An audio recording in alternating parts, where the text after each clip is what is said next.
காலையில சீக்கிரமா 9 மணிக்கு எந்திரிச்சேங்க. ஒரு 10 மணிக்கு போய் குளிச்சுட்டு கிச்சனுக்கு போனேன். சாப்பாடு ரெடியா இருந்தது. அப்புறம் என்ன சாப்பிட வேண்டியதுதான். Welcome to tifo.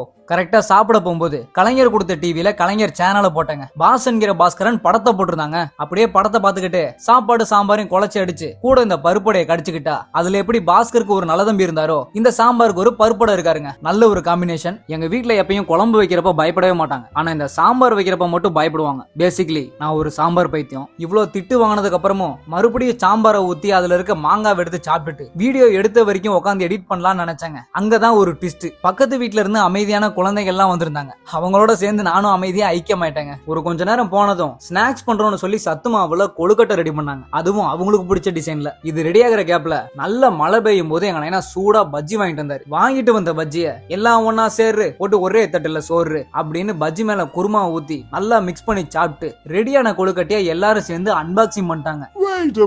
எல்லாரும் மாஸ்க் மூக்குக்கு போட்டா இந்த பாப்பா தலைக்கு போட்டிருக்குங்க. கொழுக்கட்டை ரெடியானதும் எல்லாரும் ஒன்னா உட்காந்து சாப்பிட்டு இருக்கும்போது இங்க ஒருத்த மட்டும் ரேணிகுண்டா மாதிரி பாத்துக்கிட்டு இருக்காங்க. கொழுக்கட்டையின் ரகங்கள் பிரமிடு கொழுக்கட்டை, கரண்டி கொழுக்கட்டை, லைட்டு கொழுக்கட்டை, ஆட்டாங்கல் கொழுக்கட்டை மட்டும் என் வாயில போட்டேன். நாங்க அப்படியே இந்த கொழுக்கட்டையை சாப்பிட்டு vlog முடிக்கிறோம். அடுத்த வீடியோல பாக்குறோம்.